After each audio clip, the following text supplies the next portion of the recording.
கர்த்தர் நல்லவர், கர்த்தர் நல்லவர், கர்த்தர் நல்லவர். ஜெபம் என்பது நான் தேவனிடத்தில் சொல்லுவது அல்லது நாம் நம்முடையதை தேவனிடத்தில் சொல்லுவது, தெரிவிப்பது, அதற்கு பேர்தான் ஜெபம். ஆனா தேவனுடைய வார்த்தை என்கிற வசனமோ அது தேவன் நம்மிடத்தில் சொல்லுவது, அவரே நம்மிடத்தில் அறிவிப்பது. இப்போ புரிந்து கொள்ளுங்க, ஜெபம் பெரியதா, தேவனுடைய வார்த்தை பெரியதா? ஜெபம் சிறந்ததா, தேவனுடைய வார்த்தை சிறந்ததா என்று சொன்னால், நம்முடைய வழக்கை சாட்டுவதற்கு, தேவனிடத்தில் சாட்டுவதற்கு ஜெபம் தேவை.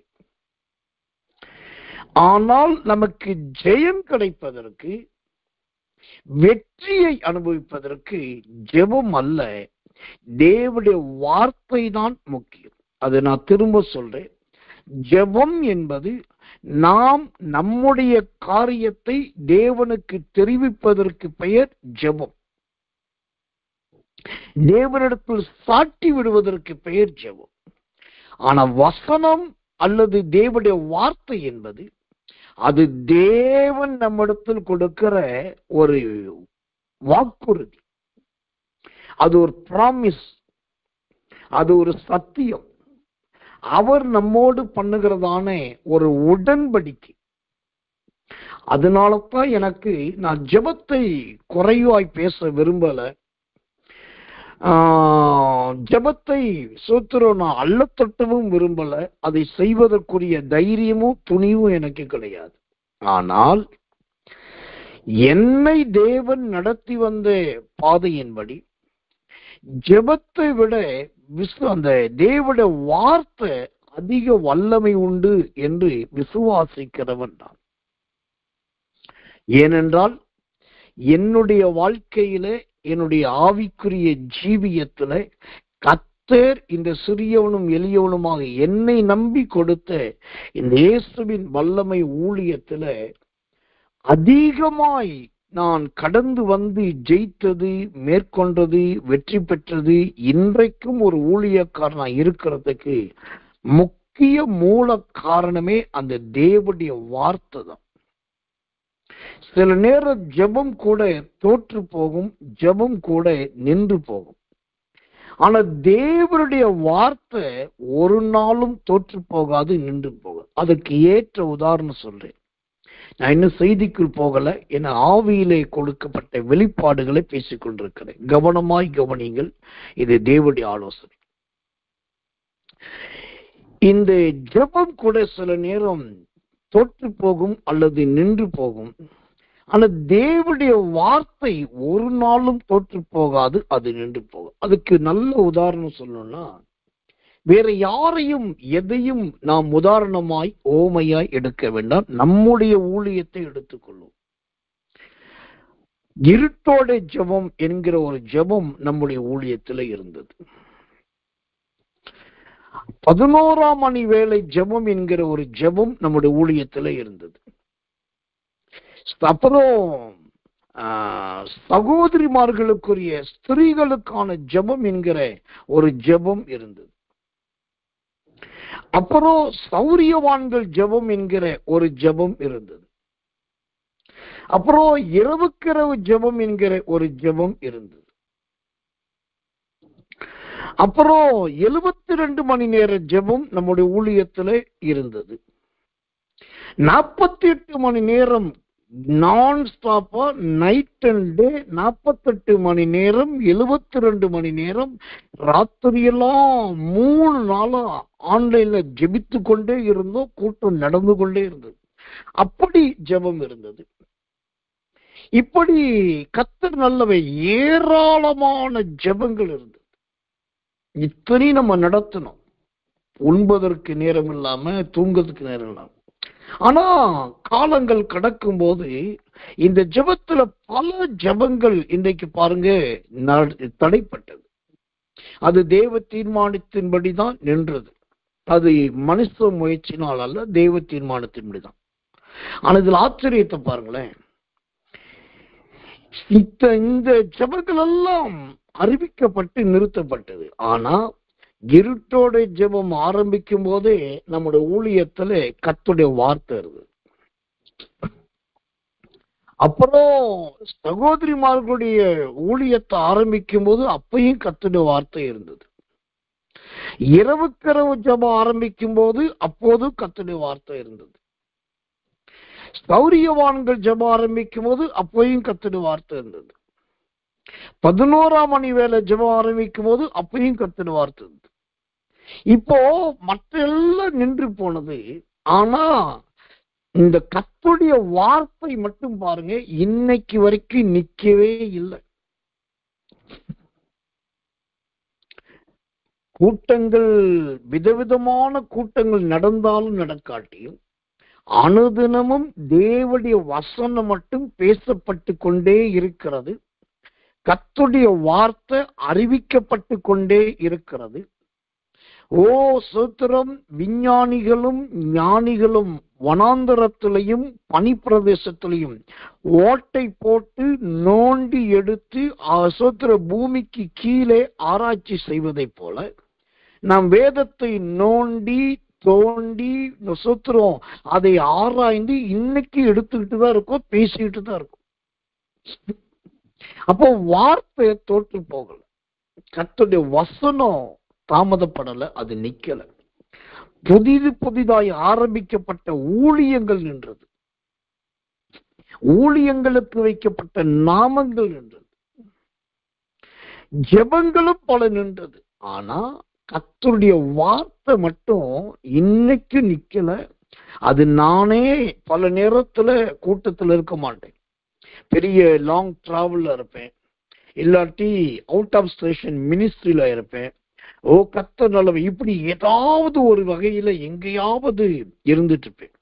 இப்படி எல்லாம் இருந்தாலும் இந்த தேவனுடைய வார்த்தை மட்டும் பாருங்க தடப்படவே இல்லை. இதனாலதான் நான் சொல்றேன், ஜெபத்தை விட கர்த்தருடைய வார்த்தையில எனக்கு அதிக நம்பிக்கை உண்டு.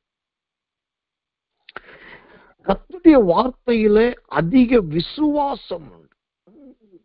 நான் இவ்வளவு ஆவிக்குறி ஜீவியத்துல வளர்ந்ததற்கு முக்கிய காரணங்கள் பல இருந்தாலும் அதுல முதல் முக்கிய காரணமே அந்த கர்த்தருடைய வார்த்தை தான். ஒரு பிரசங்கியாரா நான் மாறினதுக்கும் காரணம் ஊழியர்கள் பரிசுத்தவான்களா இருக்கிறார்கள் இல்லைன்னு சொல்லல. ஆனாலும் நான் நல்ல ஒரு பிரசங்கியாரா மாறுறதுக்கும் இந்த கர்த்தருடைய வார்த்தை தான் காரணம். இப்பயும் கையில ஒண்ணுமே இல்லைனாலும், ஊழியத்துல எதுவுமே இல்லைனாலும், எனக்கு கர்த்தர் கொடுத்த வேதம் கையில இருந்தா போதும். இல்லாட்டி ஆண்டவர் என்னோடு நேரடியாய் பேசின அந்த வசனங்கள் இருந்தா போதும். எங்கேயும் நான் படைச்சிருவேன், எங்கேயும் சாதிச்சிருவேன், எங்கேயும் துணிஞ்சு நிற்பேன். ஏன்னா எனக்கு நல்லா தெரியும், என்கிட்ட இருக்கிற அறிவு, எனக்கு இருக்கிற என் வயதுக்கு மிஞ்சின அனுபவம், நான் கற்றுக்கொண்ட நிறைய பாடங்கள், இந்த அறிவு, அனுபவம், பாடங்கள், இது எல்லாவற்றை விட எனக்குள் கர்த்தர் வைத்திருக்கிற அந்த வார்த்தை என்கிற வசனம் தான் முதன்மையானதா இருக்கிறது, பெரிதா இருக்கு. இன்னைக்கு அறிவிப்பு நேரத்துல இதெல்லாம் நான் மனம் இருதயம் பொங்கி சோத்திரம் ஒரு களிப்பின் மிகுதியினால் சொல்றதுக்கு காரணம், அன்னைக்கு கர்த்தர் எனக்கு நான் சிவகங்கை மாவட்டத்துல, சிவகங்கை பட்டணத்துல ஜிப்சி ஹாஸ்டல் என்று சொல்லக்கூடிய நரிக்குறவர் பிள்ளைகள் படித்த அந்த ஹாஸ்டல்ல படித்த போது துதி சங்கர் என்கிறவர் ஒரு விசுவாசியாயிருந்து அப்பதான் ஊழியம் செய்ய ஆரம்பித்தவர். தனித்தால் ஊழியத்தை கிராமத்தில் செஞ்சார். அவரே இன்னும் ஊழியத்துக்கு வரல. ஆனா அவரோடு சேர்ந்து நான் கிராம ஊழியத்துக்கு பள்ளி மாணவனா அரைக்கால் ட்ரௌசர் போட்டுட்டு போனேன். அப்போ ஒரு நாள் அவர்கிட்ட கேட்டேன், அண்ணே எனக்கு ஒரு பைபிள் வேணும் அப்படின்னு கேட்டேன். அவர் அப்போ சிவகங்கையில டுவால்ட் என்று சொல்லக்கூடிய அந்த சோத்ரம் வாட்டர் ஆபீஸ்ல மெயின் ஆபீசரா இருந்தார். நான் பைபிள் வேணும்னு கேட்ட உடனே எனக்கு ஒரு ஃபுல் பைபிள் முழு வேதாகமம் ஒன்றை கொடுத்தார். அது அந்த காலத்து அட்டை, சோத்ரம் கடினமான அட்டை, நல்ல தோலினால் செய்யப்பட்டது. பின்னாடி முன்னாடிலாம் பார்த்தா லெதர்லயே படமெல்லாம் வரைஞ்சிருக்கும், சில பிக்சர்ஸ் எல்லாம் இருக்கும். ஆனா எனக்கு முதல் கொடுக்கப்பட்ட அந்த முதல் பைபிள் ஆதியாகமத்துல அட்டைக்கு மேல் பகுதியில 3 ஓட்டை அக்கண்ணா போட்ட மாதிரி இருந்துச்சு. அது அப்படியே ஆரம்பிச்சு அந்த ஓட்டை ஆதியாகமோ யாத்திராவ லேவியாரமோ வந்து எண்ணாகமம் வரும்போது நல்ல நடுவுல கிழிஞ்சு உபாகமம் வரும்போது ஊருக்கே போற மாதிரி ஓட்டை தெரிஞ்சு யோசுவா வரும்போது ரொம்ப யோசிக்கிற மாதிரி அங்க கரையாறிச்சு கர்த்தர் நல்லவர். அதுக்கப்புறம் சாமுவேல் வரும்போது ரூத் நியாயாதிபதிகளும் நியாயமே இல்லாத அளவுக்கு அந்த பைபிள்ல எல்லா அரிப்பு காணப்பட்டு, அதுக்கப்புறம் சாமுவேல் வரும்போது தீர்க்க தரிசனங்கள்லாம் கிழிஞ்சி போய் ராஜாக்கள் வரும்போது ஆளுகையே இல்லாத அளவுக்கு தாறுமாற அந்த பைபிள் இருந்துச்சு. ஆதியாகமம் முதல் அட்டையில காணப்பட்ட 3 ஓட்டை உள்ள நுழைய பைபிள் திறக்க கரையை அரிச்சு ஒரு மேப்பு மாறி ஒரு வரைபடம் போல காணப்பட்டு வெளிப்படுத்தல வந்து அந்த ஓட்டம் பண்ணிச்சு. அந்த தாறுமாறா கரையாரிச்ச பைபிள் தான் முத எனக்கு கிடைத்தது. அந்த பைபிள அந்த ஹாஸ்டல்ல ஒரு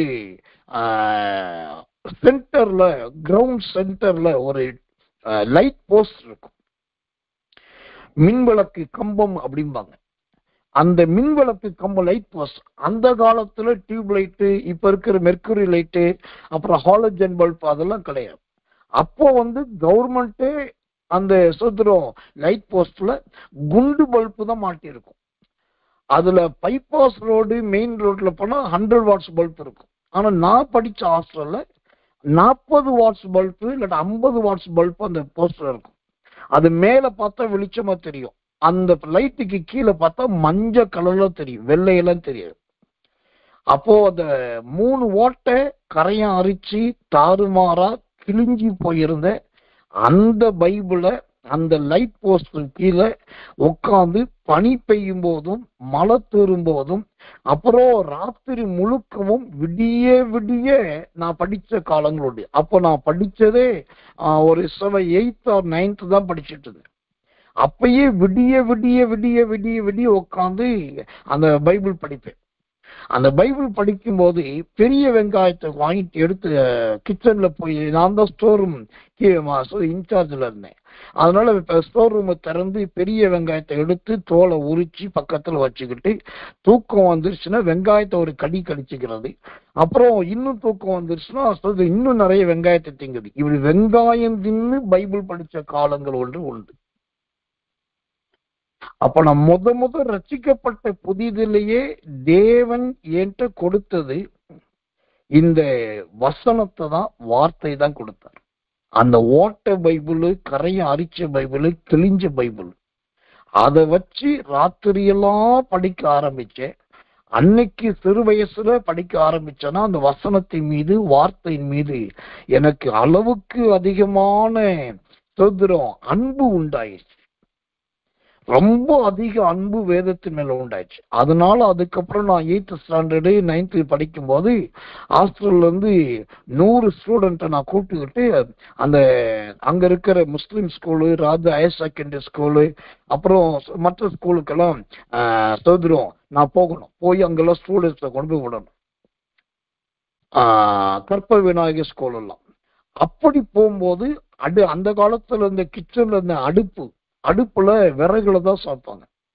அதனால கறி கட்டைகள் நல்ல கட்டையா கொட்டையா நல்ல உருண்டையா நீளமா கறிக்கட்டை இருக்கும். அதை ஒரு 10 எடுத்து பாக்கெட்ல போட்டுக்கிட்டு ஆசை எனக்கு கீழே என் கஸ்டடியில் இருக்கிற ஸ்டூடெண்ட்ஸ் எல்லாம் அப்படியே கைப்பிடிச்சு போக சொல்லிட்டு நான் ரோட்ல போகும்போது ரோட்டு மேல பெருசு பெருசா எழுதிட்டு போனேன், இயேசு நல்லவர், இயேசு வல்லவர், இயேசு ரட்சிக்கிறார், இயேசு சுகமாக்குறார். அப்ப ரொம்ப நீட்டாலாம் ஹேண்ட் ரைட்டிங்லாம் இருக்காது, அது வால் ரைட்டிங்ல பண்றது அவ்வளவு சுலபம் கிடையாது. எனக்கு தெரிஞ்ச வரைக்கும் அப்படி எழுதிட்டே தான் போனேன். ஸ்கூல் முடிச்சு திரும்பி வரும்போது அதுல இருக்கான்னு பார்ப்பேன், செவுத்துல இருக்கான்னு. மழை பெஞ்சிருந்தா அழிஞ்சு போயிருக்கும், ஆனா பல நாட்கள் அது இருக்கும். இப்படி என்னுடைய சிறு பிராயத்துல இருந்து கர்த்தர் அந்த எசேக்கியேல் 3ஆம் அதிகாரத்துல எசேக்கியேல் ஒரு நாள் கர்த்தர் கூப்பிட்டு இத வாங்கி புசி அப்படின்னு சொல்லிட்டு ஒரு புஸ்தக சுருளை எசேக்கியேலுக்கு கொடுத்தார். அத அந்த தேவ மனுஷன் எசேக்கியேல் புசித்த போது அது வாய்க்கு ருசியா இருந்தது, வயிற்றுக்கு கசப்பா இருந்தது. என்னைக்கு அந்த புஸ்தக சுருளை அந்த எசேக்கியேல் சாப்பிட்டாரோ அன்னையில இருந்தே வேதத்தில் இருக்கிற வானளாவிய தரிசனங்களும் வானளாவிய செக்கினா மகிமையும் எசேக்கியேலை நிரப்பினது. அதே மாதிரி என்னுடைய சிறு வயது, என்னுடைய ரொம்ப குட்டி வயதிலேயே கர்த்தர் எனக்கு அந்த பழைய ஒரு வேதத்தை கொடுத்து அதை ராத்திரியெல்லாம் உட்கார்ந்து படிச்சு, அப்புறம் அதுல நிறைய நோட்ஸ் எடுத்து எழுத ஆரம்பிச்சு, அப்புறம் சோரெல்லாம் வசனம் எழுத ஆரம்பிச்சு, இப்படி பைபிள் வசனத்தின் மீது ஒரு அலாதி அன்பு, ரொம்ப அளவுக்கு மீறின பாசம் வேதத்தின் மீது உண்டாயிடுச்சு. அன்னையிலிருந்து இன்னைக்கு வரைக்கும் அந்த வசனம்தான் என்னை கிருபையாய் நடத்தினது, இன்னைக்கு நடத்தி கொண்டு இருக்கிறது. இனி நான் மரித்து சவப்பெட்டியில் வைக்கப்படுகிற வரைக்கும் இந்த வேத வசனம்தான் என்னுடைய ஜீவனாயும் இதுதான் என் வாயின் வார்த்தையாகவும் இருக்கும். என் வாயின் பட்டயமா இருக்கும் நான் சொல்ல முடியாது, என் வாயின் பட்டயம் என்பது கர்த்தருக்குரியது. நான் எங்கேயுமே பட்டயமாய் இருக்க விரும்பவில்லை, வார்த்தையாகத்தான் இருக்க விரும்புகிறேன்.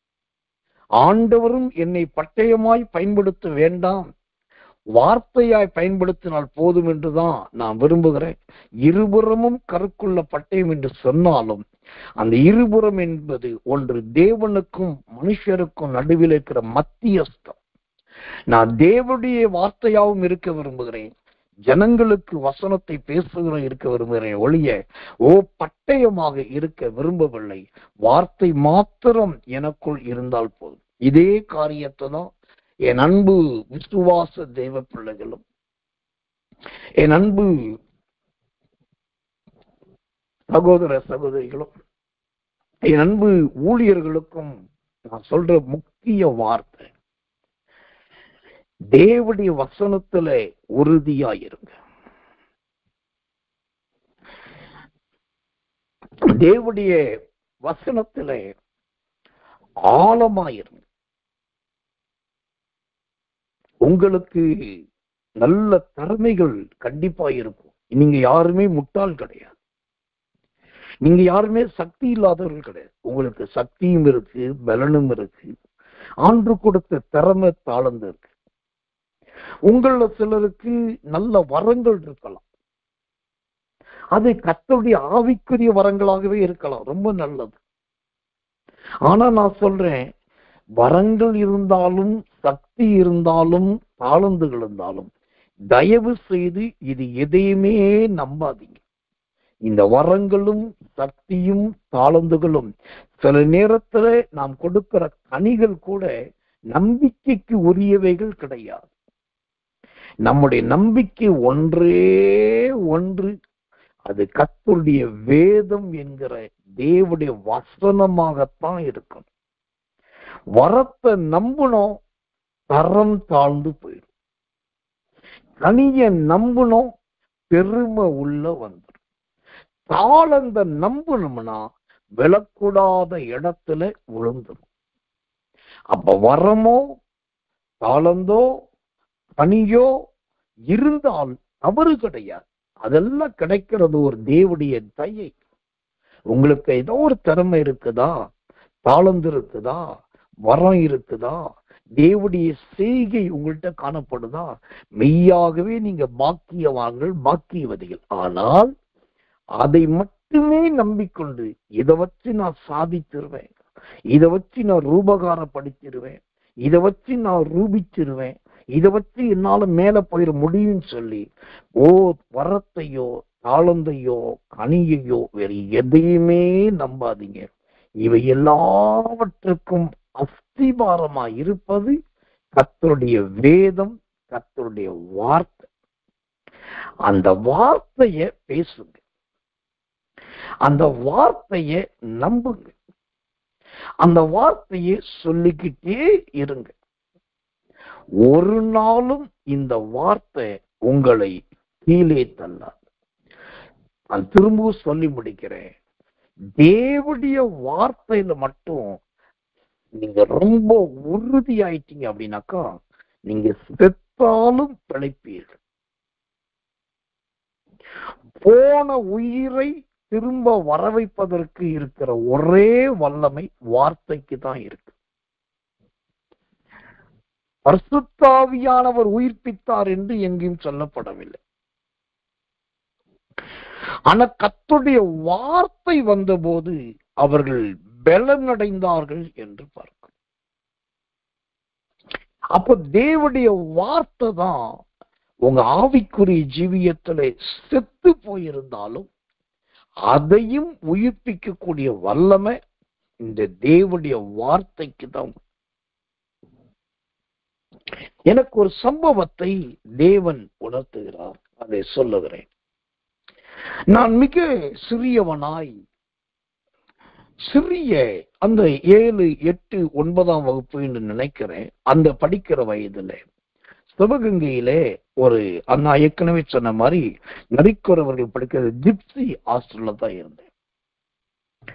அப்போ அங்க நிறைய வார்டன்லாம் இருந்தாங்க, சீனியர்ஸ், ரொம்ப நல்ல ஒரு படித்தவர்கள், வயதுல மூத்தவர்கள், 400 மாணவர்களை கட்டுப்படுத்தக்கூடிய திறமை வாய்ந்தவர்.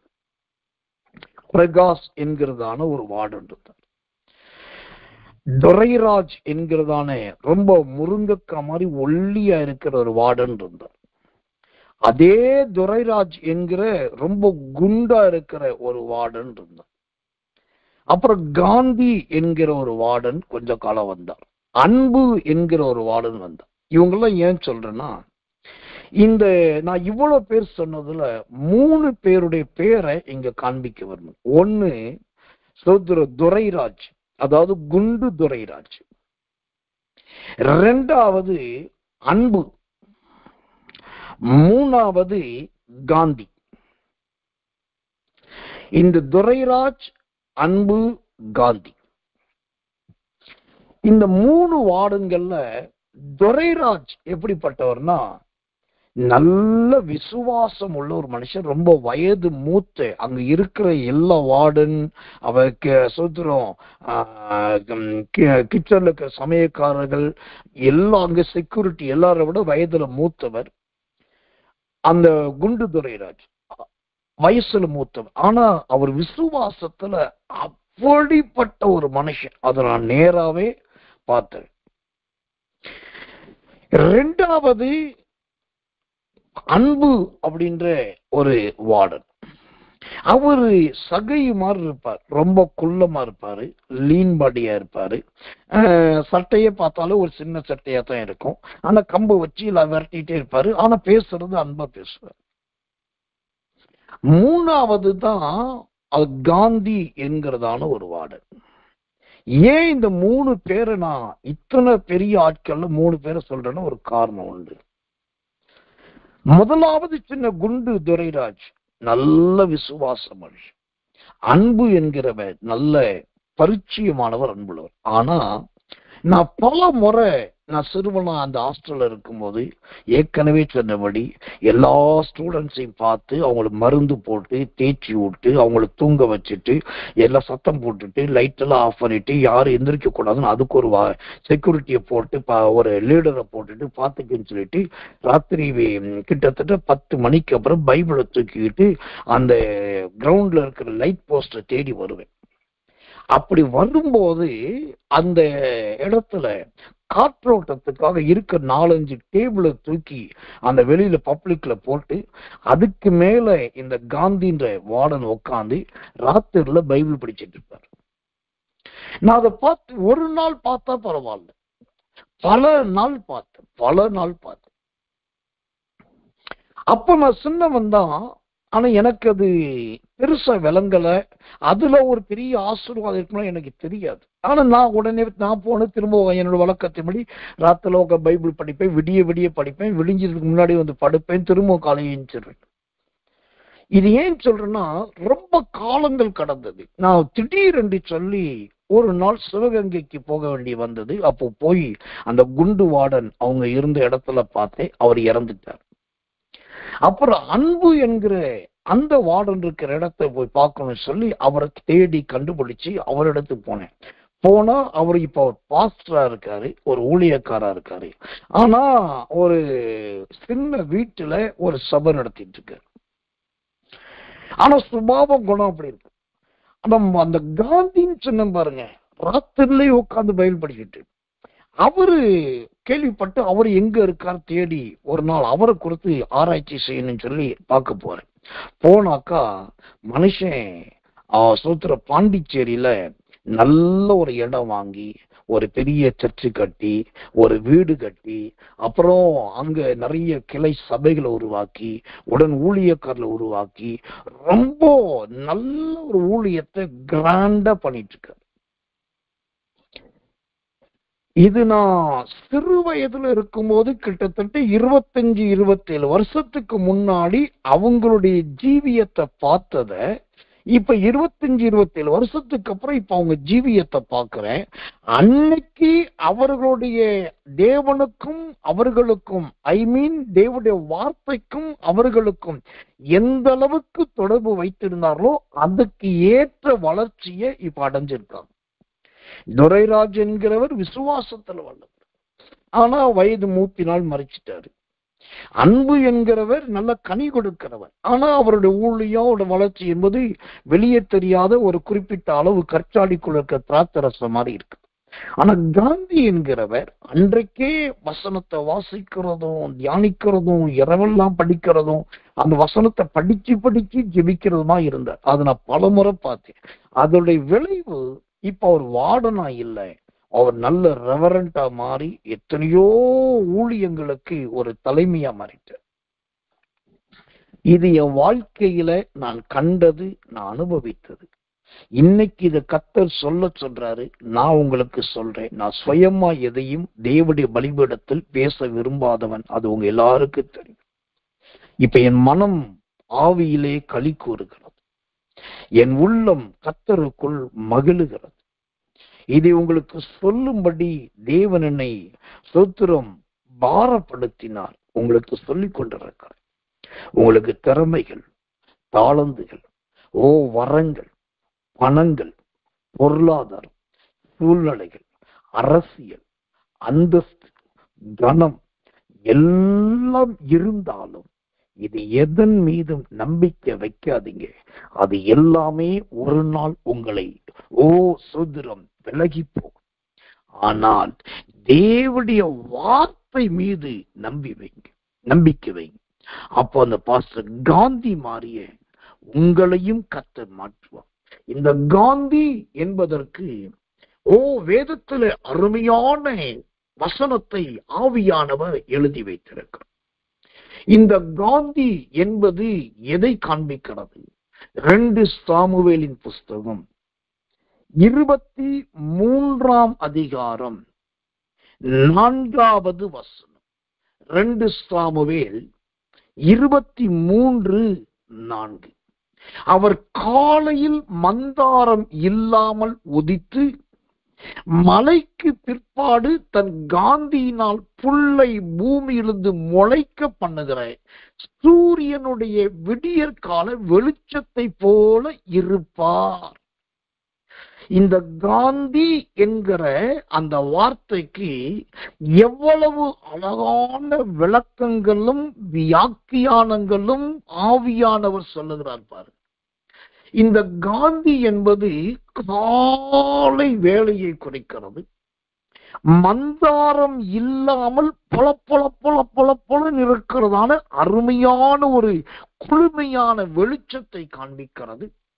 நல்ல காலையில ஒரு மழை தூறி அந்த தூறல் நின்ன உடனே புல்ல போய் பார்த்தாக்கா அந்த புல்லுக்கு மேல நீர் துளிகள் இருக்கிறது.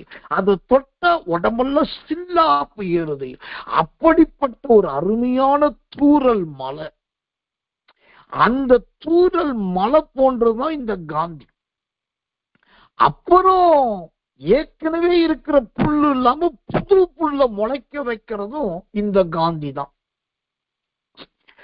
அந்த காந்தி வந்ததுக்கு அப்புறம் தான் சூரியனே வருது. சூரியன் வந்ததுக்கு அப்புறம் தான் விடியற் காலம் வருது. விடியற் காலம் வந்ததுக்கு அப்புறம் தான் வெளிச்சம் வருது. ஒரு காந்திய சுத்தி எத்தனை விதமான இயற்கையின் படைப்புகள் ஆண்டு வச்சிருக்கார். நான் சொல்லுவது இந்திய தேசத்தின் தந்தையாகிய மகாத்மா காந்தியை குறித்து அல்ல. நான் சொல்லிக் கொண்டிருப்பது நம்முடைய இரட்சகராகிய அந்த கிறிஸ்து என்னும் காந்தியை சொல்லிக் கொண்டிருக்கிறேன். இன்றைக்கு இந்த இரவுக்கு ஜெபத்தில வந்து இந்த தேவனுடைய வார்த்தை என்பது எவ்வளவு முக்கியம் என்பதையும், இந்த தேவனுடைய வசனம் என்பது ஒருவரை எப்படி வாழ வைக்கும் என்பதையும், இது கேட்டுக்கொண்டிருக்கிற உங்களில் சிலரை மகிமையின் ஜீவனுள்ள சேனைகளின் தேவனாகிய கர்த்தர் ஒரு காந்தியாய் மாற்ற விரும்புகிறார். நீங்க துரைராஜா இருங்க, விசுவாசத்துல வீரனாய் வீரங்கானியாய் இருங்க, தப்பு கிடையாது.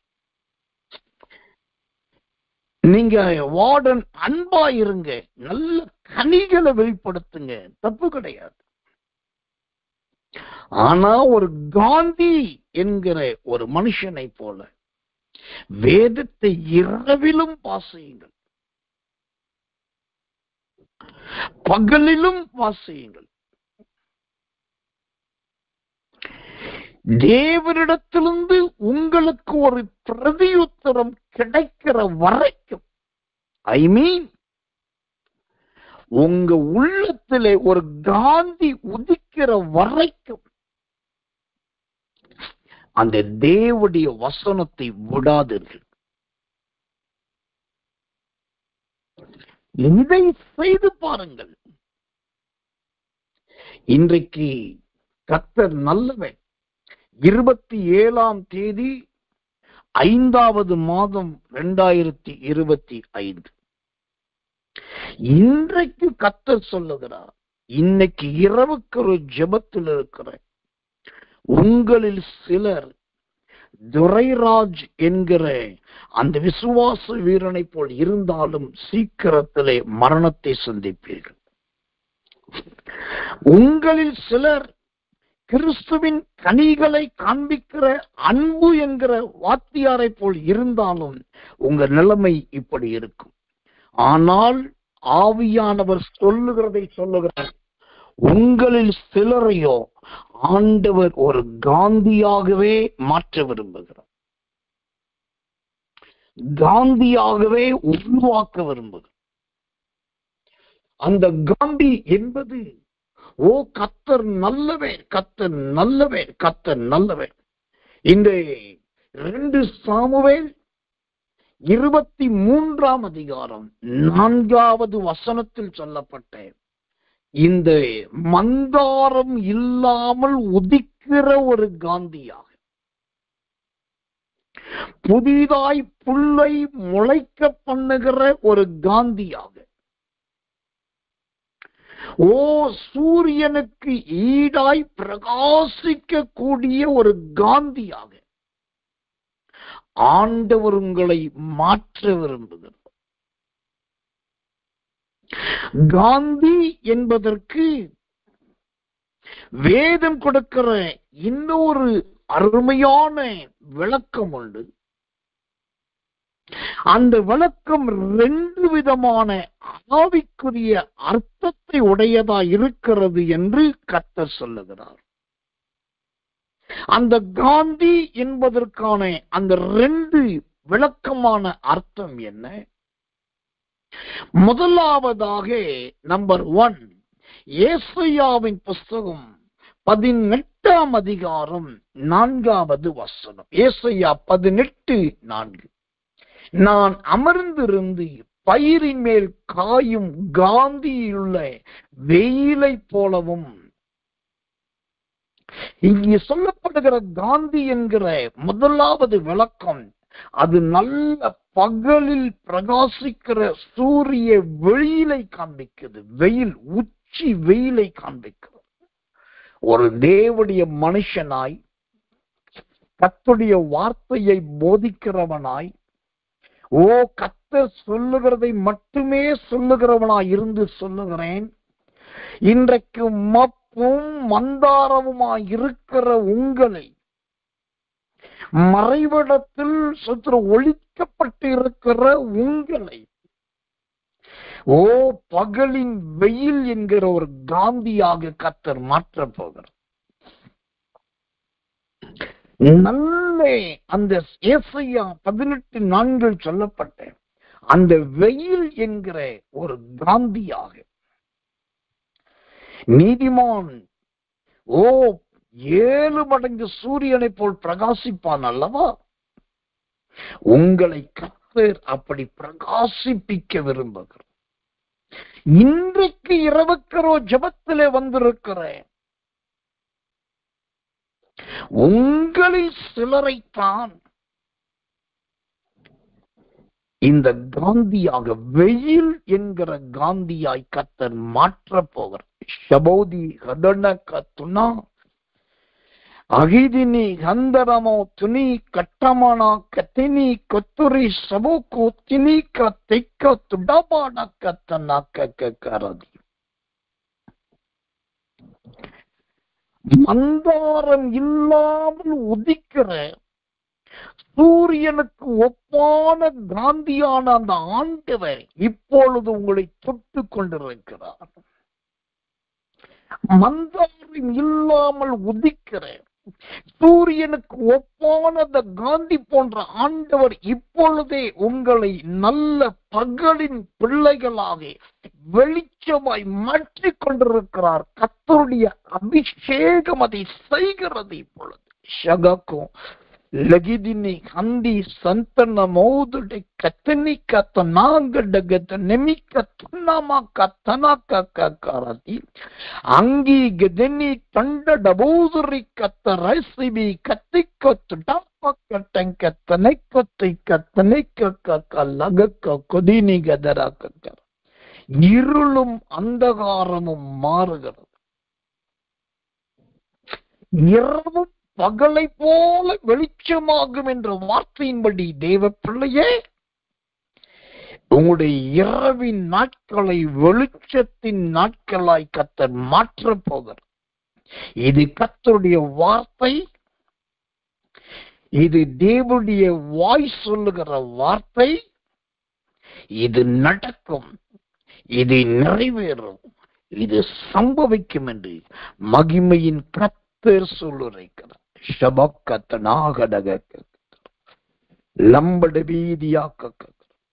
கர்த்தர் நல்லவர், கர்த்தர் நல்லவர், கர்த்தர் நல்லவர். இந்த காந்தி என்பது 2 அர்த்தத்தை உடையது என்று சொன்னேன். அதில் 2வது அர்த்தம் என்ன? யோபுவின் புஸ்தகம் 37ஆம் அதிகாரம் 21வது வசனம். யோபு 37:21. இப்போதும் காற்று வீசி ஆகாய மண்டலங்களில் உள்ள மப்பு நீங்க பண்ணி இருக்கிற சமயத்தில் வடக்கே இருந்து பொன்மயமான காந்தி வருகிற போது, பொன்மயமான காந்தி வருகிற போது, இதோ இன்றைக்கு இந்த இரவுக்கு இரவு ஜெபத்தில் வந்திருக்கிற உங்களில் சிலரை இரண்டாவது ஒரு காந்தியாய் கர்த்தர் மாற்ற விரும்புகிறார். அந்த காந்தி என்பது யோபு 37:21 சொல்லுகிறதை போல அது ஒரு பொன்மயமான காந்தி. கர்த்தர் நல்லவே, கர்த்தர் நல்லவே, கர்த்தர் நல்லவே. இந்த பொன்மயமான காந்தி என்றால் என்ன அர்த்தம்? இந்த பொன்மயமான காந்தி என்பது எதை குறைக்கிறது? அந்த யோபு 37:22 சொல்லுகிறது, ஆகாய மண்டலத்தில் பிரகாசிக்கிற சூரியனை முதலாய் ஒருவரும் நோக்கி பார்க்க கூடாதே, தேவனிடத்திலோ பயங்கரமான மகத்துவம் உண்டு. இந்த பொன்மயமான காந்தி என்பது ஆகாய மண்டலத்தில் காணப்படுகிற பிரகாசத்தை குறைக்கிறது. ஆகாய மண்டலத்தில் இருக்கிற பிரகாசம். கர்த்தருடைய ஊழியக்காரனாகிய நான் தேவனுடைய மகிமையின் அபிஷேகத்தை முன்னிட்டு சொல்லுகிறேன். சிறையிருப்புக்கு நியமிக்கப்பட்டவர்களையும் கொலைக்கு ஒப்பு கொடுக்கப்பட்டவர்களையும் விடுவிக்க கூடுமானால் விடுவிக்கிற தேவன் உங்களில் சிலரை பொன்மயமான காந்தியாய் மாற்றி ஆகாய மண்டலத்தின் பிரகாசமாய் உங்களை கர்த்தர் பிரகாசிப்பிக்க போகிறார். இது விளக்கின் வெளிச்சத்தினால் வருகிற பிரகாசமும் அல்ல,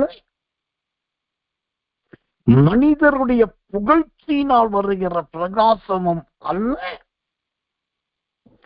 இந்த ஆகாய மண்டலத்தின் பிரகாசம் என்பது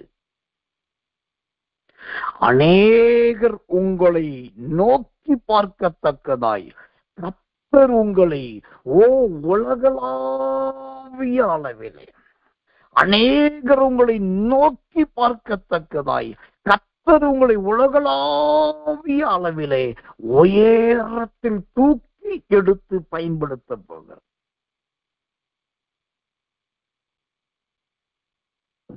எல்லாரும் யூடியூப் ஊழியம் செய்வார்கள், எல்லாரும் பேஸ்புக் ஊழியம் செய்வார்கள். நீங்கள் வல்லமையாய் ஊழியம் செய்யும் போது உங்களோடு இருக்கிற பலர் தொலைக்காட்சி ஊழியத்தை செய்வார்கள். ஆனால் உங்களுடைய ஊழியமோ யூடியூப் சார்ந்ததாகவோ பேஸ்புக் சார்ந்ததாகவோ தொலைக்காட்சி சார்ந்ததாகவோ இருக்காது. அது சேட்டிலைட் மினிஸ்ட்ரியா இருக்கும். சேட்டிலைட் மினிஸ்ட்ரி உங்களுக்கு என்று ஒரு சேட்டிலைட் சேனலே கர்த்தர் கொடுப்பார். அது பூமியின் கடையாந்தரத்தில் இருக்கிறவைகளுக்கும் பரவி பாயத்தக்கதானே தேவனுடைய வார்த்தையை கொண்டு போகத்தக்கதா இருக்கும்.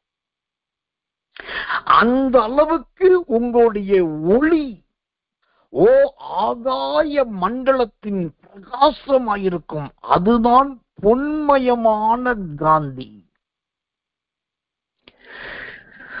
அதற்கு நீங்கள் பாத்திரவான்களாய் உங்களை காத்துக்கொள்ள வேண்டும் என்று கர்த்தர் எச்சரிக்கிறார். இந்த பொன்மயமான காந்தியாய் மாறுவதற்கு ரகிதினி ஹந்தி சபக்கொத்து ராக்கத்தை கத்துராக்கரபோக்கொத்த கத்தரதி உங்களை சோத்திரம் கவனமாய் வைத்துக் கொள்ளும்படி ஆண்டவர் எச்சரிக்கிறார். உங்கள் பொன்மயத்தை இழந்து விடாதீர்கள். கர்த்தர் நல்லவே, கர்த்தர் நல்லவே, கர்த்தர் நல்ல. இந்த பொன்மயமான காந்தி, பொன்மயம் என்பது எதை குறிக்கிறது? வேதம் சொல்லுகிற அந்த பொன்மயத்துக்கான விளக்கத்தை காண்பிக்கிறேன். வெளிப்படுத்தின விசேஷத்தின் புஸ்தகம் 9ஆம் அதிகாரம் 7வது வசனம். வெளிப்படுத்தல் 9:7 வாசிக்கிறேன். அந்த வெட்டுக்கிளிகளின் உருவம் யுத்தத்துக்கு ஆயத்தம் பண்ணப்பட்ட குதிரைகளுக்கு ஒப்பாயிருந்தது. அவைகளுடைய தலைகளின் மேல் பொன்மயமான கிரீடம் போன்றவைகள் இருந்தன. அவைகளுடைய தலைகளின் மேல் பொன்மயமான கிரீடம் போன்றவைகள் இருந்தன. இந்த பொன்மயமான காந்தி, பொன்மயம் எதை குறிக்கிறது? ஓ கர்த்தர் கிரீடம் என்று இந்த வெளிப்படுத்தல் 9:7 சொல்லும். இந்த கிரீடம் என்பதே கர்த்தருடைய அபிஷேகத்தை குறிக்கிறது. உங்களில் சிலரை ஆண்டவர் அந்த காந்தியை போல பயன்படுத்த விரும்புகிறார். வெயிலின் காந்தியாய் மாத்திரமல்ல, பொன்மயமான காந்தியாக, ஆகாய மண்டலத்தின் பிரகாசிக்கிற ஒரு காந்தியாக, முக்கியமாய் கர்த்தருடைய அபிஷேகம் என்னும் கிரீடம் சூட்டப்பட்ட அந்த காந்தியாய் கர்த்தர் உங்களை அபிஷேகிக்க விரும்புகிறார்.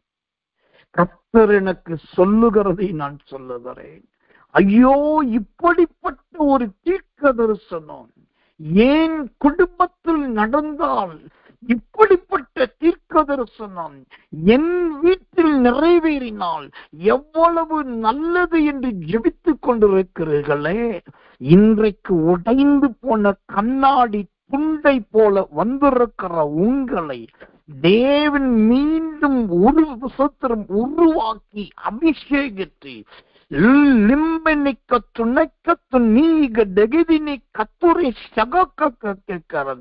உங்க வீட்டில இருந்துதான் இந்த ரட்சிப்பை கர்த்தர் உண்டாக்க போகிறார்.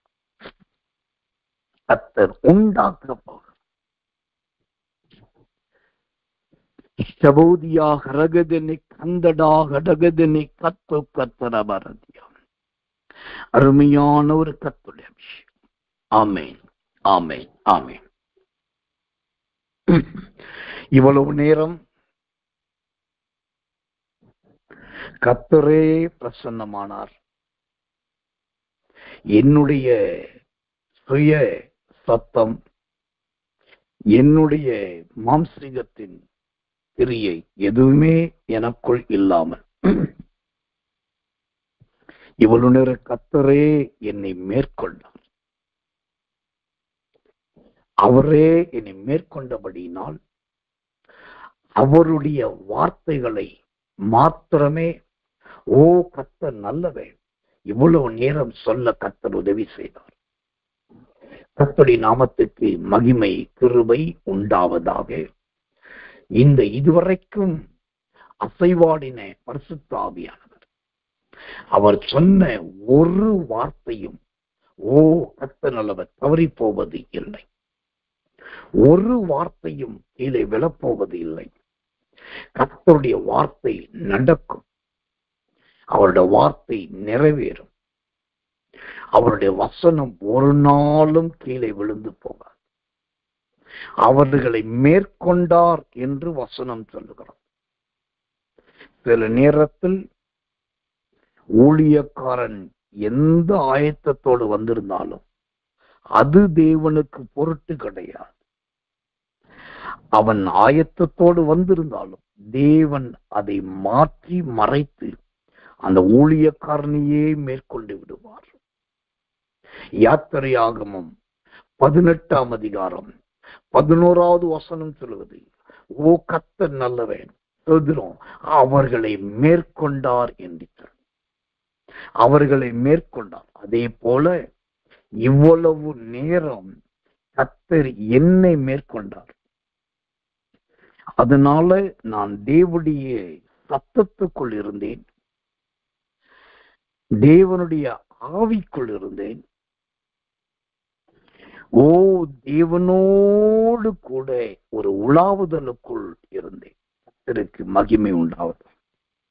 இன்னைக்கு சொல்லப்பட்ட இந்த நன்மையான தீர்க்க தரிசனங்கள் வெகு காலத்துக்கு பின்பு நடக்க போகிற மகத்துவத்தின் தீர்க்க தரிசனம்.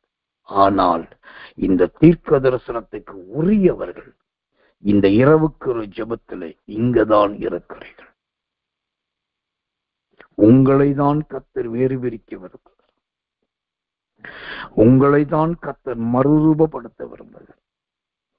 கவனமாயிருங்கள், ஸ்தோத்திரத்தோடு இருங்கள், ஜெபத்தோடு இருங்கள். ஆகாத சம்பாஷணைகளுக்கு இடம் கொடுக்காதீர்கள். வெட்டுக்கதைகளுக்கும் கிளவிகளின் பேச்சுகளுக்கும் விலகி ஓடுங்கள்.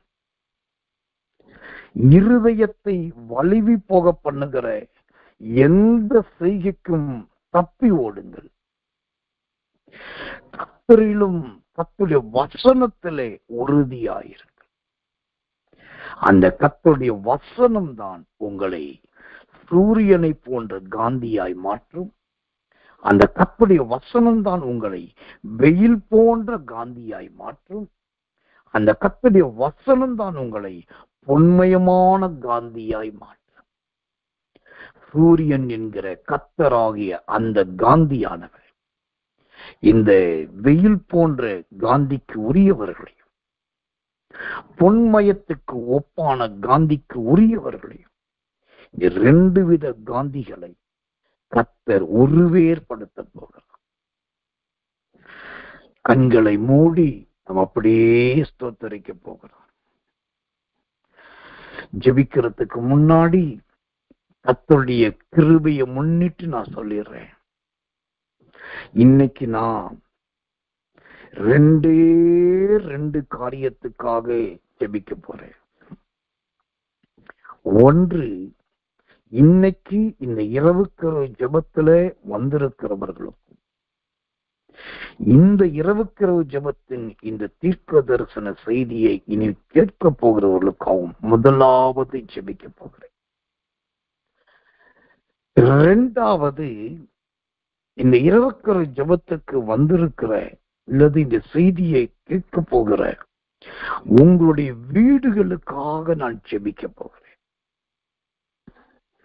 முதலாவது, உங்கள் மீது அந்த பொன்மயம் என்கிற ஒரு கிரீடத்தை கர்த்தர் வைக்கணும். நீங்க அபிஷேகிக்கப்பட்டவர்கள் என்பதை இந்த உலகம் தெரிந்து கொள்ள வேண்டும். எல்லாரும் கண்களை மூடுவோமா? இது எங்கும் கர்த்தருடைய பிரசன்னம் உலாவுகிற நேரம். இது எங்கும் கர்த்தருடைய மகிமை உலாவுகிற நேரம். நீங்க சாலையில இருந்தாலும் நீங்க போய்கொண்டிருக்கிற சாலையிலேயே அந்த அபிஷேகம் உங்களை நிரப்பும். சவுல் வழியிலே போய்கொண்டிருக்கும் போது கர்த்தருடைய ஆவியானவர் இறங்கினார். உங்க சாலை பயணத்திலேயே இப்பொழுது ஆவியானவர் தொட விரும்புகிறார். அலுவல் காரியத்தில் இருக்கிறீர்களா? அந்த அலுவல் காரியத்தின் ஸ்தலத்திலேயே ஒரு அபிஷேகம் உங்களை தொட போகிறது.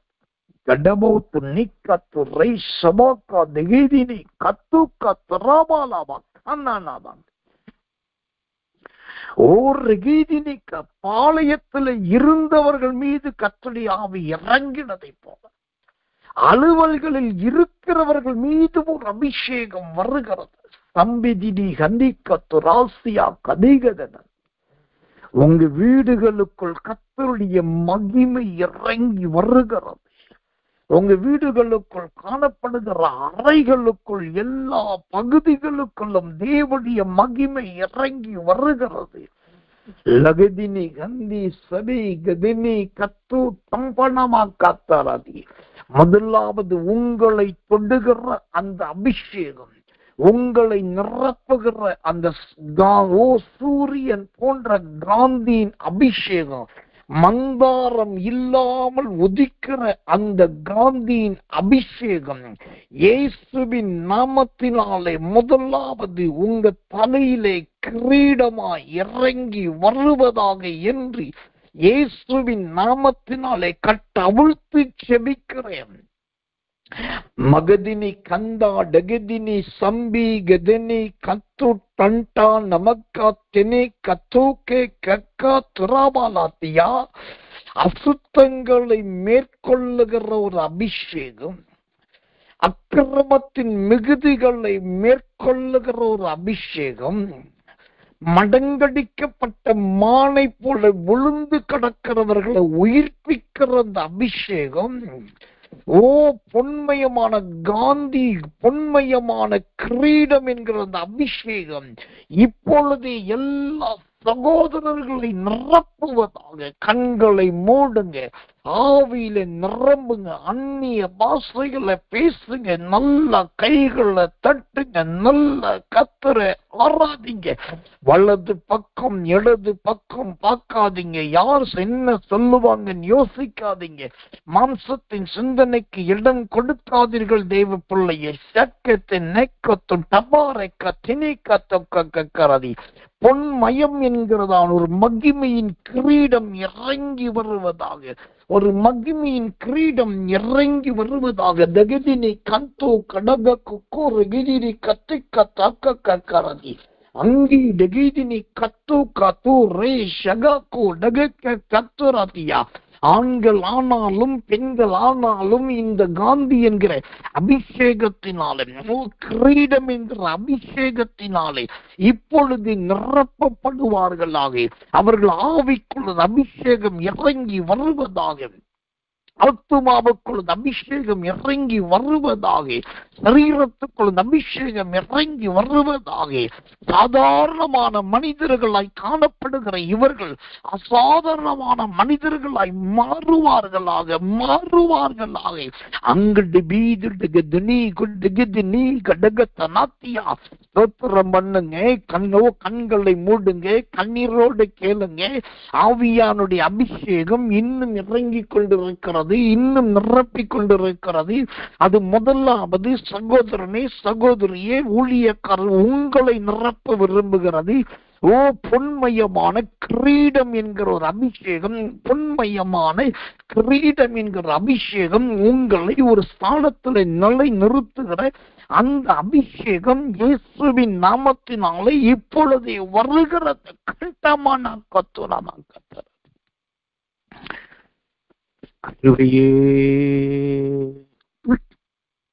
அல்லேலூயா.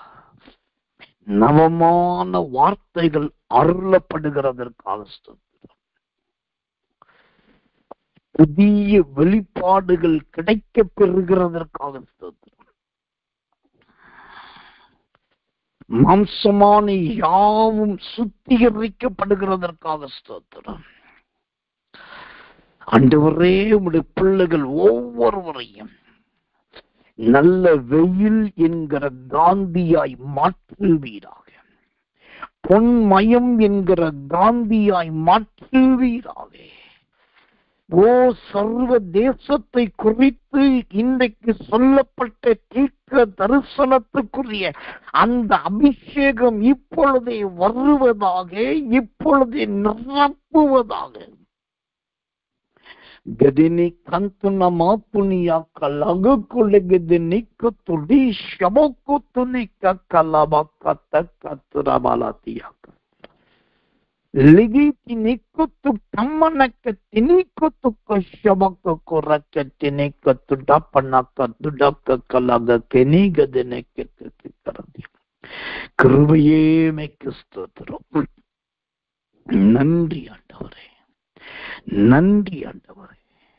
பொன்மயமான கிரீடம் என்கிற அந்த அபிஷேகம் உங்களுடைய பிள்ளைகளை நிறைத்ததற்காக பயத்தோடு ஜெபித்த, கவனமாய் தேவனை ஸ்தோத்திரித்த, கலங்கமற்ற இருதயத்தோடு கர்த்தருடைய சன்னிதானத்தில் காணப்பட்ட உங்களுடைய பிள்ளைகளை இந்த அபிஷேகம் நிறைத்ததற்காக நன்றி ஆண்டவரே. கதனை கத்துடாகடகதனை கத்துராபாலமாக கர்த்தருடைய நல்ல அபிஷேகத்துக்காக ஸ்தோத்திரம். இன்று முதல் இந்த அபிஷேகம் இவர்கள் தலை மீது தங்கி இருப்பதாக. தீர்க்க தரிசனங்கள் இன்று முதல் நிறைவேற தொடங்குவதாக. கர்த்தருடைய வார்த்தை இவர்களை உருவாக்குவது. இவர்கள் தேவனுடைய வெயில் என்கிற காந்திகளாய் பயன்படுத்தப்படுவார்களாக. பொன்மயமான காந்திகளாய் பயன்படுத்தப்படுவார்கள். நன்றி பிதாவே. ஆமென், ஆமென், ஆமென். இரண்டாவதாக இப்பொழுது உங்க வீடுகளுக்காக நான் ஜெபிக்க போகிறேன். உங்க வீடுகள் ஓட்டு வீடா இருந்தாலும் பரவாயில்ல, சென்ட்ரிங் பில்டிங்கா இருந்தாலும் பரவாயில்ல, மாடி வீடா இருந்தாலும் பரவாயில்ல, கீழ்த்தளமா இருந்தாலும் பரவாயில்ல, எந்த லெவல்ல இருந்தாலும் பரவாயில்ல, நிறைய ரூம்ஸ் இருக்குதா கவலையே இல்லை, 1-2 ரூம்ஸ் தான் இருக்குதா கவலையே இல்லை. கர்த்தர் உங்களுக்கு கொடுத்த வாசஸ்தலம் எது? நீங்க தங்கி தாபரிக்கிற அந்த சொத்திரம் பீடம் எது? அந்த வாசஸ்தலத்தை கர்த்தர் ஆசீர்வதிக்க விரும்புகிறார். அது ஒரு மகிமையின் வாசஸ்தலமா மாற வேண்டும் என்று கர்த்தர் விரும்புகிறார். வீட்டுக்குள் காணப்படுகிற எல்லா துன்மார்க்கத்தின் கிரியைகள் அழிக்கப்பட வேண்டும் என்று கர்த்தர் விரும்புகிறார். இன்று முதல் கர்த்தருடைய ஆவி உங்க வீட்டில் தங்கி இருக்கும்படி கர்த்தர் விரும்புகிறார். எல்லாரும் கண்களை மூடுங்க. ஒருவேளை இந்த ஜெபத்தில் இருக்கிற நீங்க இப்போ உங்க வீட்டுல இல்லாம வேற எங்கேயாவது இருந்தாலும் கவலை இல்லை. நீங்க உங்க வீட்டை நினைவுல கொண்டு வாங்க. எல்லா bathroom, kitchen, portico, main hall, bedroom, separate room, dining hall, தோத்திரம், open place, car parking, garden, front portion, back portion, anything, எந்த ரூம்ஸ் இருந்தாலும் எல்லாத்தையும் உங்க மைண்ட் தாட்ல கொண்டு வாங்க.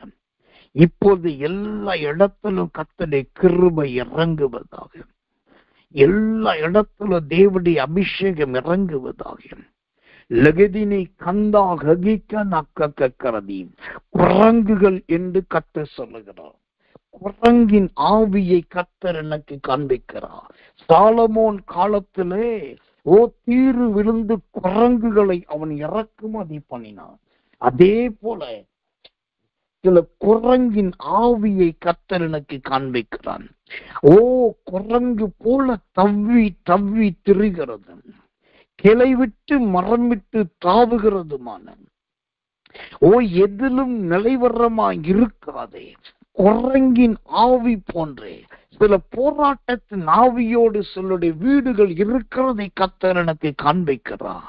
நசரேயனாகிய இயேசுவின் நாமத்தினாலே அந்த குரங்கின் ஆவி எல்லாம் இயேசு கிறிஸ்துவின் நாமத்தில் இப்பொழுதே வெளியேறுவதாக, இப்பொழுதே வெளியேறுவதாக. லகத்துனி கந்தி கதினி கொத்து ரீ சபக்க தைக்கோ துணமக்க கரக துணைக்க தக்க கரகுத்து நத்தரதியா. 1 ராஜாக்கள் 10:22 படி குரங்குகளையும் கொண்டு வரும் என்ற வார்த்தையின்படி இவர்கள் வீட்டுக்குள் கொண்டு வரப்பட்டிருக்கிற அந்த குரங்கின் ஆவிகளை சபிக்கிறேன், அவைகளை அழிக்கிறேன். மனம் பதறுகிற, மனம் மாறுகிற, தீர்மானத்தை மீறுகிற, எடுத்த முடிவிலே நல்லை நிற்காதே, அப்படிப்பட்ட குரங்கின் ஆவிகள் நசரேயனாகிய இயேசுவின் நாமத்தில் அழிந்து போவதாக, வனாந்தரத்திலே துரத்துண்டு போவதாக. லகிதினி கந்தி கத்துக்கோ துட்டப்பண்ண கத்தினி கத்துக்கரதி. ஒரு சில நல்ல ஆவிக்குரியவர்களை கர்த்தரனுக்கு காண்பிக்கிறார்.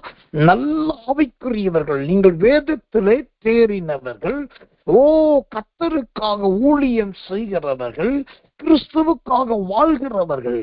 ஆனா அப்படிப்பட்ட சில வீடுகளுக்குள் மயில் போன்ற ஆவி, மயிலின் ஆவி தோகை விரித்து ஆடுகிறதை நான் பார்க்கிறேன். லகதினி கந்தி கத்துண்ணமனா துடு கொடகதினி கத்து கக்கரதி. அந்த மயில் என்பது ஆடம்பரத்தை குறிக்கிறது. லகு துட்டாபாடா கடக துணக்கரதி. 2 நாளாகமம் 9ஆம் அதிகாரம் 21வது வசனத்தின்படி மயில்களையும் கொண்டு வரும். உங்க வீட்டுக்குள்ளே தேவையில்லாத ஆடம்பரங்கள், அளவுக்கு மிஞ்சின ஆடம்பரங்கள், அநாகரிகத்தின் ஆடம்பரத்தின் வல்லமைகள் உங்க ஸ்தலத்தை குடும்பத்துக்குள் நுழைந்து கொண்டே இருக்கிறது. அது உங்க வீட்டை ஆட்கொண்டே இருக்கிறது. இதோ இப்பொழுதே அந்த மயில் போன்ற பொல்லாத அலங்கரிப்பின் ஆவிகள் நசரேயனாகிய இயேசுவின் நாமத்தினாலே அழிக்கப்படுகிறது. கடகதனே கத்துனம கதுரக கத்துனா கத்துரமல மலகதனே கத்துரை ஷக குரக கரதி அந்த டபூதுரைக்கு எல்லா குரங்கி நாவிகளும் மயிலின் ஆவிகளும் வெளியேறுவதாக. அதற்கு பதிலாக அருமையான பிள்ளைகளுடைய வீட்டின் எல்லா அறைகள், எல்லா நிலைக்கால்களிலும், எல்லா கதவுகளிலும், எல்லா இண்டு இடுக்குகளிலும், மேல்தளத்திலும் கீழ்த்தளத்திலும் உட்புறத்திலும் வெளிப்புறத்திலும் எல்லா பகுதியிலும் இப்பொழுது ஒரு மகிமை மூடுவதாக, ஒரு மகிமை மூடுவதாக. யோவான் 12:3 சொல்லுகிறதை போல பரிமள தைலத்தின் வாசனையினால் அந்த வீடு நிறைந்தது என்ற வார்த்தையின்படி இப்பொழுதே உடைய வீடு அந்த பரிமளத்தினால் நிரம்புவதாக, பரிசுத்தாவின் அபிஷேகம் என்கிற வாசனையினால் நிரம்புவதாக. ஓ மார்க்கு சுவிசேஷம் 14:15 சொல்லுகிறதை போல ஓ கம்பளம் முதலானவர்கள் விரிக்கப்பட்டிருக்கிற மேல் வீட்டை காண்பிப்பான் என்ற வார்த்தையின்படி கம்பளம் போன்ற கர்த்தருடைய அலங்கரிப்பாய் ஒரு வீடு மாறுவதாக, கர்த்தருடைய அலங்கரிப்பு வீடுகளுக்குள் வருவதாக. ராபோஜனத்துக்கு ஏற்ற ஒரு அலங்கரிப்பு, அப்போஸ்தலருடைய கூடுகைக்கு ஏற்ற ஒரு அலங்கரிப்பு இயேசுவின் நாமத்தில் இவர்கள் வீடுகளுக்குள் உண்டாவதாக. இன்று முதல் காந்தி என்கிற ஒரு சூரிய உதயம், காந்தி என்கிற ஒரு வெயில், காந்தி என்கிற பொன்மயம் இவர்கள் வீடுகளுக்குள் உண்டாவதாக இயேசுவின் நாமத்தினாலே. ஆண்டவரே, மதுபான வாடை அடிக்கிற சில வீடுகளை நீ காண்பிக்கிறேன். மதுபான வாடை அடிக்கிற சில வீடுகளை நீ காண்பிக்கிறேன்.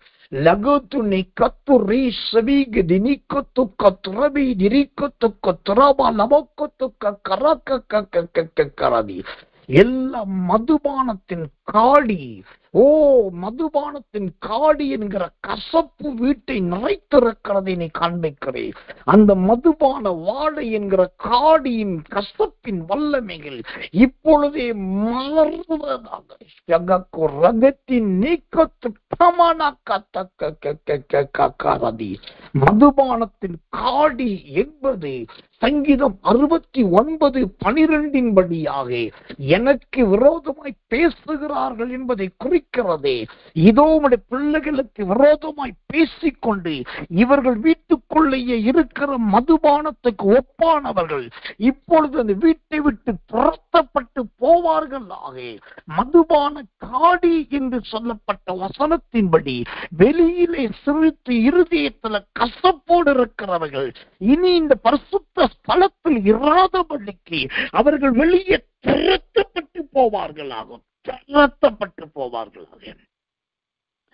மகிதினி கந்தடாக்க துணக்கத்தின மீதிரிபி துராக்காதுகத்தி நீ கொத்துரை அங்கி ஹெதீனி கொத்துரா ஷமானக்கக்கக்கலதி. ஒன்று, பரிமள தைலம் என்கிற வாசனை என்கிற கர்த்தருடைய வசனம் இவர்கள் வீடுகளையும் வீட்டில் அனைத்து பகுதியையும் நிரப்புவதாக. இரண்டாவது, கர்த்தருடைய மகிமை என்கிற தேவனுடைய பிரசன்னம் இவர்கள் வீடுகளை எல்லா இடத்தையும் நிரப்புவதாக. கர்த்தருடைய வசனத்தினாலும் தேவனுடைய அபிஷேகத்தினாலும் யோவான் 12:3 படி மார்க்கு 14:15 படி அலங்கரிப்பு உண்டாவதாக. இப்பொழுது எல்லா வீடுகளும் உங்களுடைய கிருபைக்குள் வந்ததற்காக குரங்கினாவி வெளியேறினதற்காக சுத்தம், மயிலினாவி வெளியேறினதற்காக சுத்தம், மதுபானமும் மதுபான காடிகளை உடைய மனிதர்கள் துரத்தப்படுகிறதற்காக சுத்தம். ஓ விரோதமாய் பேசி கோல் மூட்டி ஓ கூட இருந்து கொண்டே பகையாய் கட்டுகிறவர்கள் நசரேயனாகிய இயேசுவின் நாமத்தினால் சபிக்கப்பட்டு போவார்களாக, சபிக்கப்பட்டு போவார்களாக, சாபத்துக்குள்ளாவார்கள். நீருடைய பிள்ளைகளை சூழ பாளையம் இறங்கி காத்துக்கொள்ள நன்றி பிதாவே. ஆமென். இவ்வளவு நேரம் அருமையான கர்த்தருடைய ஆவியானவருடைய அக்கினி தழல் இந்த ஜெபத்தை பண்ணி கொண்டிருக்கும் போது நான் பார்த்தேன், 2 தழல் நல்ல விறகு அடுப்பிலே, நல்ல சிகப்பு நிறத்திலே எரிகிற அடுப்புக்குள் பங்கு எடுத்தால் அது எப்படி நல்ல சக்கச்சவேர்ந்து பிரகாசிக்கிற கங்கா இருக்குமோ, 2 நெருப்பு தழல் அப்படியே பல இடத்துல உலாவினதை நான் பார்த்தேன். அந்த நெருப்பு தழலுங்கிற கங்கு என் கண்ணுக்கு காணப்பட்ட பின்புதான் குரங்குகள் தவுகிறது, மயில்கள் தோகை விரித்து ஆடுகிறது, கட்டிலின் கீழே மதுபான வாடை வீசுகிறதை கர்த்தர் காண்பித்தார். இப்போ கர்த்தருடைய அந்த அக்கினி தழல் இது எல்லாவற்றையும் மாற்றி விட்டது. இனி நீங்க உங்க வீட்டில் நிம்மதியா தூங்குவீங்க. இனி உங்க வீடு உங்களுக்கு அப்பத்தையும் தண்ணீரையும் கொண்டு வரும். இனி உங்க வீடு அபிஷேகத்தையும் வெளிப்பாடுகளை கொண்டு வரும். இனி உங்க வீடு நீதிமான்களுடைய கம்பீர சத்தமுள்ள வீடாய் மாற்றப்பட்டிருக்கும். இனி உங்க வீடு கர்த்தருடைய தூதாயும் கனியின் வாசனை நிறைந்ததாயிருக்கும். இனி உங்க வீடு உன்னதமான தேவனுடைய மனுஷர்களுடைய பாதபடியின் ஸ்தலங்களாய் மாறி போகும். இனி உங்க வீடு வானத்துக்கும் பூமிக்கும் நடுவே வைக்கப்பட்டிருக்கிற ஏணியை போன்ற தரிசனம் நிறைந்த வீடாய் கர்த்தர் மாற்றி இருக்கிறார். கவனமாயிருங்கள். இனி சுத்திகரிப்போடு வைத்துக் கொள்ளுங்கள். கண்களை மூடியாவில் நிரம்பி ஒப்புக் கொடுத்து, ஆண்டவரே, இன்றைக்கு இவ்வளோ பெரிய தீர்க்க தரிசனம், இவ்வளோ பெரிய தரிசனங்கள், நல்ல வசன விளக்கங்களை கொடுத்து எங்களை பொன்மயமான கிரீடம் என்கிற அபிஷேகத்தினால் எங்களை அபிஷேகித்து எங்க ஸ்தலங்களை நல்ல சுதிரம் பரிமளத்தையில வாசனை என்னும் வசனத்தினால் நிறைத்து கம்பளம் விரிக்கப்பட்டிருக்கிற தேவனுடைய அபிஷேகத்தினால் எங்க ஸ்தலங்களை நிரப்பினீர். இவை எல்லாவற்றுக்கும் நன்றி.